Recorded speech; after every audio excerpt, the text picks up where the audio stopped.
নমস্কার। আহ, তরুণকে হাতে পেয়ে আমাদের আহ, বিভিন্ন ব্যাপার নিয়ে গল্পগুজব চলছেই, এবং আমরা শুনছি, শিখছি, কতগুলো প্রশ্ন ওর দিকে ছুঁড়ে দিচ্ছি। তো তরুণ কয়েকদিন আগে, আমি মাঝে মধ্যে যাই আর কি, বারদুয়ে যাই কেন, আমরা স্বার্থপর লোক।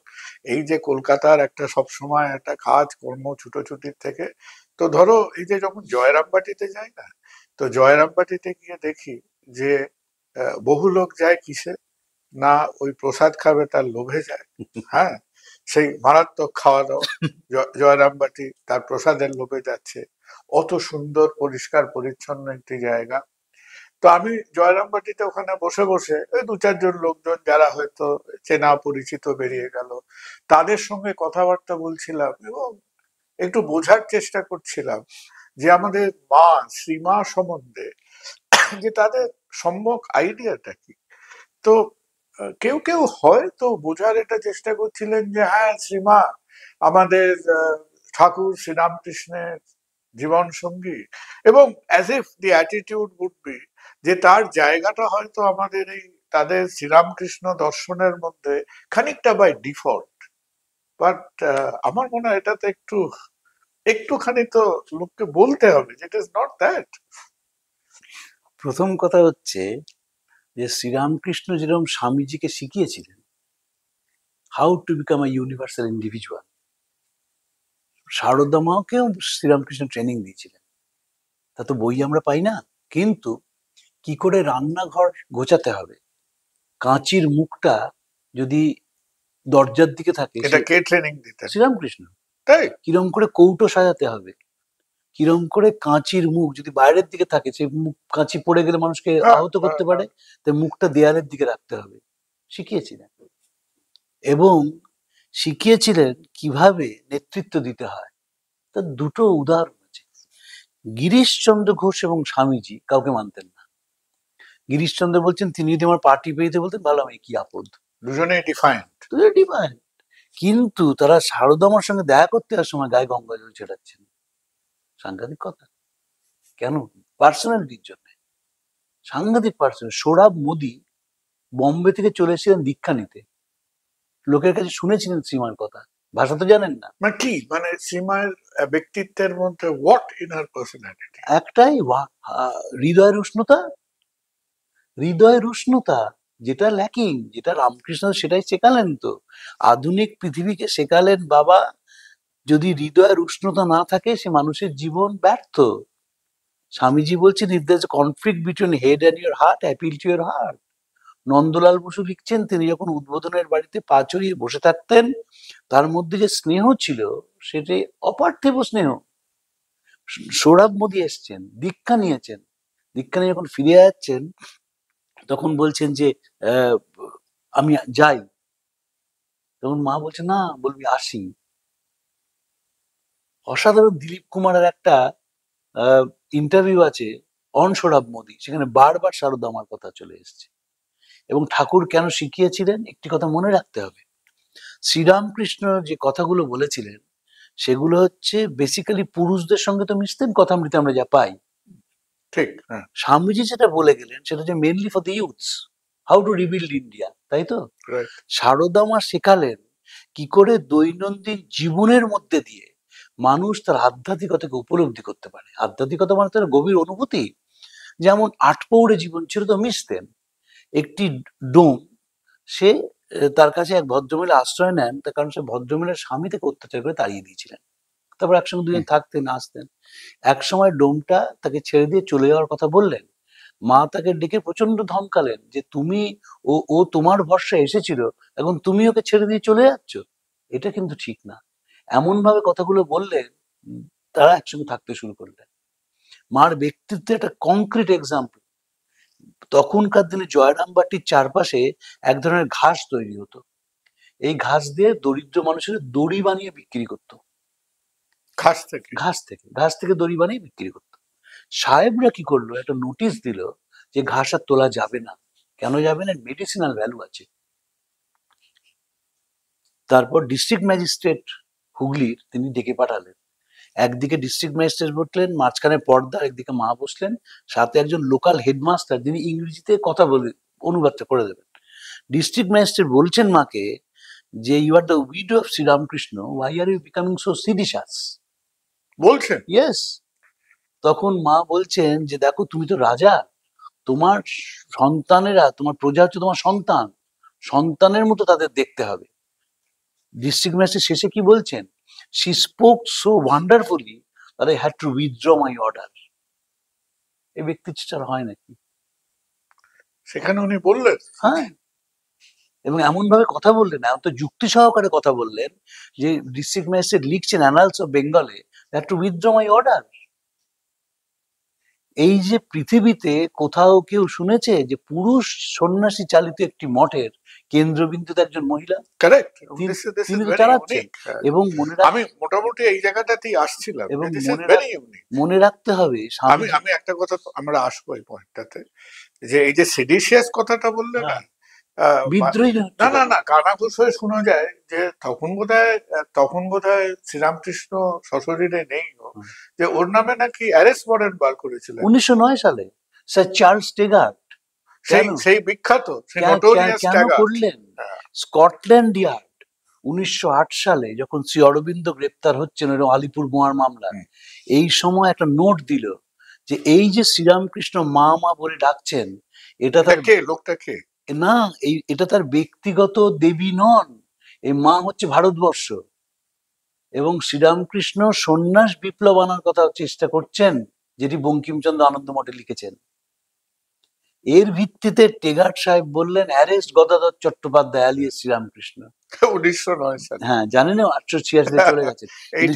কিন্তু যেটা দেখবার মতো সেটা হচ্ছে যে রাওলাট কমিটি, তার নেতৃত্বে যে সিডিশন কমিটি তৈরি হলো, রাওলাট অ্যাক্ট, জালিয়ানওয়ালাবাগ, হ্যাঁ তার নেতৃত্বে, সেখানে কি বলা হলো, চ্যাপ্টার 2 হচ্ছে বেঙ্গল, তাকে দুজনের নাম বলা হলো Gadadhar Chattopadhyay is a father of the revolutionary movement in Bengal.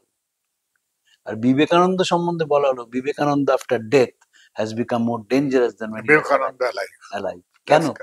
ওই হচ্ছে কারণ যে রামকৃষ্ণদেব রেভলিউশনাইজ করেছিলেন ভেতরটাকে। শারদামার কথা বলছি, শারদামা থিয়েটার দেখতে গেলেন কোথায়? মিনার্ভায়, চৈতন্য লীলা।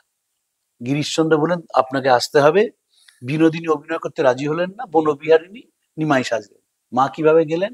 বক্সে বসলেন, চিকের আড়ালে নয়, হাতে বালা, হিন্দু ব্রাহ্মণের বিধবা তো, হাতে বালা, বক্সে বসে থিয়েটার দেখলেন। রামকৃষ্ণদেব থিয়েটার দেখতে গিয়েছিলেন শতপ্রণোদিত হয়ে, মা গেলেন অনুরুদ্ধ হয়ে। মা উইলসনের সার্কাস দেখেছেন ব্রিগেড প্যারেড গ্রাউন্ডে, ব্রিগেড অফকোর্স।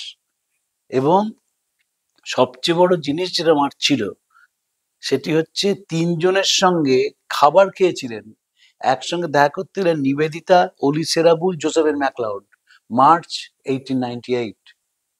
শারদামা তাদের সঙ্গে খেলেন, খাওয়ার পর নিবেদিতা তার ডায়েরিতে লিখলেন day of days, Josephine MacLeod চিঠি লিখলেন যে রামকৃষ্ণ অসম্পূর্ণ তার স্ত্রী ছাড়া।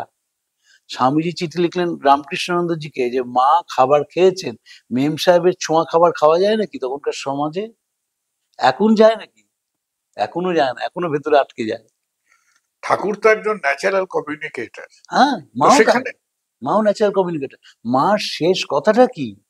শেষ কথাটা হচ্ছে যতদিন সভ্যতা থাকবে ততদিন সেই কথাটা থাকবে। বলেছেন সাধারণ মানুষকে, কি বলেছিলেন?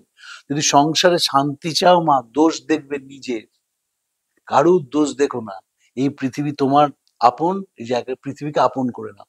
সেলফ অ্যানালিসিস এর কথা বলছেন ফ্রয়েড, কবে বলেছেন? 1924 সালে, lectures on psycho analysis, Leipzig ইউনিভার্সিটিতে, সেখানে প্রথম সেলফ অ্যানালিসিস এর কথা বলছেন। মা 1920 সালে বলছেন যদি সংসারে শান্তি চাও দোষ দেখবে নিজের, কারুর দোষ দেখো না। Don't find fault with others, do self analysis. দেখো, আমরা বিবেকানন্দের 39 বছরের সংক্ষিপ্ত জীবনের কথা বলি, ঠাকুরের জীবনও খুব একটা দীর্ঘায়িত ছিল না। 50 বছর, 1836 থেকে 86। মানে ঠাকুরের চেহারাটা দেখলে বুঝতে পারা যেত না, but the man hardly lived for 50 years, তাই না? যে একজন 39, একজন 50, দ্যাট ওয়াজ দ্য ডিফারেন্স। এবং বিশেষ করে শ্রীরামকৃষ্ণের মৃত্যুর পরে, ঠাকুরের মৃত্যুর পরে মায়ের জীবনটা ভয়ঙ্কর স্ট্রাগলের, দারিদ্র, একেবারে চূড়ান্ত দারিদ্র। ফিরে গেলেন তার পিত্রালয়, সেখানে গিয়ে দারিদ্র, কারণ খুব দরিদ্র পরিবার, যারা রামকৃষ্ণদেবের সন্তান ছিলেন তারাও তো গরিব, তখন রামকৃষ্ণ মিশন তো তৈরি হয়নি, গরিব। বরানগরের বরানগরের ফেস, তারপর তার আগে তারপর আলমবাজারে দরিদ্র। স্বামীজি চিঠি লিখলেন যে মা কি তোমরা জানো না, স্বামী মাঝে শিবানন্দ মাঝে মধ্যে নাকি ঘাস খেত বলতে, যে ঘাস তুলে আনতেন, ঘাস তুলে তুলে আনতে, আনতেন, সেই সেদ্ধ করে খেতেন। সেদ্ধ করে হ্যাঁ, খেতেন। এবং ওই শাড়ি ছিঁড়ে গেছে, সে গিট বেঁধে পড়তেন। স্বামীজি চিঠি লিখলেন স্বামী শিবানন্দকে আমেরিকা থেকে, মা কি জিনিস তোমরা জানো না। এবং সেখানে অসাধারণ বলে তাকে ঘিরেই নতুন শক্তি তৈরি হবে। মাই মাস্টার্সের স্বয়মে নিবেদিতা লিখলেন, I have never seen her hesitate in giving utterance to large and open judgment, however difficult the question might have been put before her. আমরা তো প্রশ্নকর্তাকে দেখে উত্তর দিই, যদি প্রশ্নকর্তাকে পছন্দ করি তার উত্তর দিই, যদি পছন্দ না করি তাকে সরিয়ে দিই। মার কাছে যে কোনো লোক যেত, তিনি প্রশ্ন উত্তর দিতেন। বিপ্লবী আন্দোলনকে কিভাবে সমর্থন করেছেন। 1902 থেকে 1920 এই যে রামকৃষ্ণ মা বেঁচে রইলেন, সেখানে বিপ্লবীরা তো এসছেন, রামকৃষ্ণ মিশনে একাধিক বিপ্লবী এসছেন। ভরত মহারাজ তিনি বিপ্লবী ছিলেন, দেবব্রত বসু, প্রজ্ঞানন্দ তিনি বিপ্লবী ছিলেন। স্বামী ব্রহ্মানন্দ বলেন, মা যেভাবে বিপ্লবীরা আসছে, পুলিশ আমাদের উপর যেভাবে নজর রাখছে, এদের আসতে দেওয়া ঠিক নয়। মা কি উত্তর দিলেন, হয় আমরা একসঙ্গে ডুববো, নয় একসঙ্গে ভাসবো। বিপ্লবীরা আসতে লাগলো, তো কম সাহসের কথা নাকি। প্রথম বিশ্ব মহাযুদ্ধ দেখেছেন, তারই প্রেক্ষিত বলা, কারুর দোষ দেখো না মা, দোষ দেখবে নিজের। যখন যখন ধরো স্বামীজি তার সেই একদিক দিয়ে কি বলবে ফিলোসফিক্যাল ইনোভেশন, একদিক দিয়ে ডিসরাপশন, তিনি একেবারে হিন্দু ধর্মের সার মর্মকে, বক্তব্যকে মানুষের মধ্যে নিয়ে যাচ্ছেন। প্লেগে ঝাঁপিয়ে পড়ো, দুর্ভিক্ষে ঝাঁপিয়ে পড়ো, বন্যায় ঝাঁপিয়ে পড়ো, এরকম একটা সময়। তো সেই সময়ে তো নানান রকম টার্বুলেন্স ছিল, এটা কি ব্যাপার, এটা কি ধরনের দর্শন, এটা কি ধরনের ফিলোসফি। তো সেই সময় যে the support came from Srima. তো শ্রীমা কি সেটাকে স্বতঃস্ফূর্ত ভাবে সাপোর্ট করেছে? স্বতঃস্ফূর্ত হয়ে নিবেদিতা যে স্কুল তৈরি করেছিলেন, সেই স্কুলটা তো মা উদ্বোধন করেন 1898 সালে কালী পুজোর দিন। 3জন মেম সাহেব বাড়িতে আসছেন, যদি মা দরজা বন্ধ করে রাখতেন কি হতো স্বামীজি, মেম সাহেবরা ফিরে যেতেন, ফিরে গিয়ে বলতেন এই লোকটি যে নারী জাগরণের কথা ভারতবর্ষে বলে সম্পূর্ণ মিথ্যে কথা, আমাদের ঢুকতে দেয়নি। মা তো গ্রহণ করেছিলেন তাদের। এবং সবচেয়ে বড় প্রশ্ন হচ্ছে যে স্বামী যখন মায়াবতী গিয়েছিলেন, মায়াবতী গিয়ে দেখলেন শ্রীরামকৃষ্ণের পট পুজো হচ্ছে, মিসেস সেভিয়ারকে তুমুল গালাগালি দিলেন, আমি একটা সেন্টার করতে চাই যেখানে কোনো পুজো অর্চনা হবে না, অদ্বৈত মতে সবাই থাকবে, তোমরা কেন পুজো করছো। তিনি পুজোটা বন্ধ করলেন না, স্বামীজি কলকাতায় ফিরে এলেন। স্বামী বিমলানন্দের চিঠি লিখলেন মাকে, সেই চিঠি ঘুরে মার কাছে এলো, তখন স্বামীজি মারা গেছেন। তার প্রশ্ন ছিল পুজো বন্ধ হবে না হবে না। মা উত্তর দিলেন, তিনি স্বয়ং অদ্বৈত, তোমরা তার সন্তান, তাই তোমরা নিজেদের অদ্বৈতবাদী জানিবে। রামকৃষ্ণকে ডিফাইন করছেন শ্রীমা, তিনি স্বয়ং অদ্বৈত, অদ্বৈতবাদী নয়। শঙ্করাচার্য অদ্বৈতবাদী ছিলেন, কিন্তু বলছেন তিনি অদ্বৈত ফিলসফি, যার মধ্যে কোনো দ্বৈত ভাব ছিল না। দ্বৈত ভাব ছিল না মানে যিনি সকলের প্রতি সমদৃষ্টি রাখতে পারতেন, তাই তিনি অদ্বৈত। তোমরা তার সন্তান, তাই তোমরাও নিজেদের অদ্বৈতবাদী জানিবে।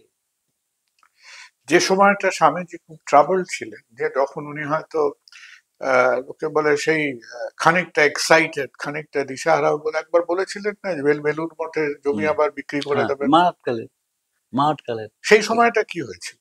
স্বামীজি দুর্ভিক্ষ দেখে বললেন মঠের জমি বিক্রি করবো, আমরা সন্ন্যাসী, আমরা গাছতলাতে আমাদের জায়গা, আমাদের কি দরকার এই মঠ রাখার। তখন মা বললেন, বাবা তুমি করবে না, তুমি তো উচি করে ফেলেছো, মানে ট্রাস্টি, তুমি বিক্রি করতে পারো না without the consent of the trustees. এবং একটা কাজেই কি সব শেষ হয়ে যাবে? মা ট্রাস্টি ছিলেন না, মা তো হেডকোয়ার্টার। স্বামীজি বলতেন মা হচ্ছে সুপ্রিম কোর্ট, কিন্তু সব খবর রাখতেন, সব খবর রাখতেন, কিভাবে চালনা করা হচ্ছে, সাধারণ মানুষরা কিভাবে এসে উপকৃত হচ্ছে, সব খবরটা কে দিতেন? স্বামী দিতেন, অন্যান্য সোর্স ছিল জানার। এবং যখন বেলুর মঠে একবারই তো দুর্গাপুজোর স্বামীজি দেখেছি মার নামে সংকল্প হয়। তাহলে আজকে ধরো আমরা যখন শ্রীমার কথা ভাবি, এবং তুমি যে কথাটা বললে যে this is a unique situation, যে একটা মনাস্টিক অর্ডারের মধ্যে তার বৌদ্ধমণি হয়ে বসে আছেন শ্রীমা, তাহলে শ্রীমার জায়গাটা একদিকে আহ, শ্রীরামকৃষ্ণের দর্শন, স্বামীজির সেই ব্যক্তিত্ব এবং সেই জোর, সেই এনলাইটমেন্ট। তো শ্রীমা কি দুজনকেই মানে ধরে রয়েছেন, না শ্রীমার একটা তার নিজস্বতা আছে এই এন্টায়ার মতাদর্শের? না, তার নিজস্বতা আছেই তো। তার নিজস্বতাটা হচ্ছে তিনি দুজন থেকে নিয়েছেন, ঠাকুরের কাছে নিয়েছেন, অ্যাসিমিলেট করেছেন, অ্যাসিমিলেট করে সাধারণ মানুষের মধ্যে সেটাকে ছড়িয়ে দিয়েছেন।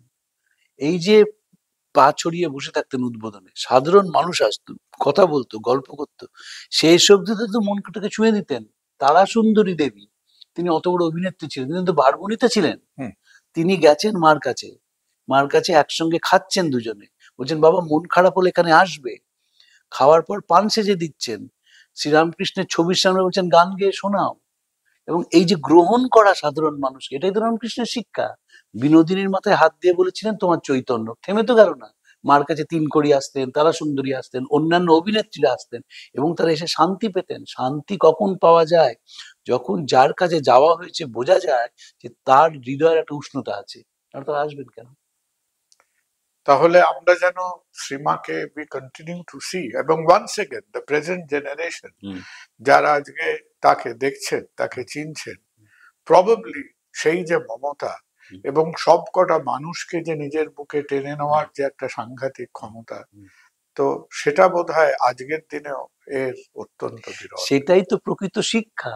প্রকৃত শিক্ষা মানে তো বই পড়া নয়, ডিগ্রি নয়। প্রকৃত শিক্ষা মানে নিজের সঙ্গে পাশের মানুষটির সংযুক্তিকরণ। তিনি সংযুক্তিকরণ পেরেছিলেন। যারা পারে না তারা তখন তারা দূরে চলে যায়, তখন ঝগড়া করে, তখন তার ত্রুটি খোঁজে, তখন মারামারি করে।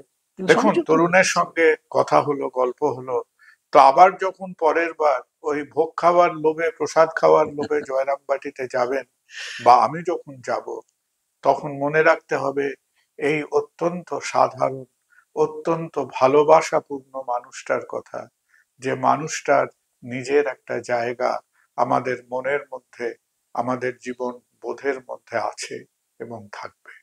ভালো থাকবেন। নমস্কার।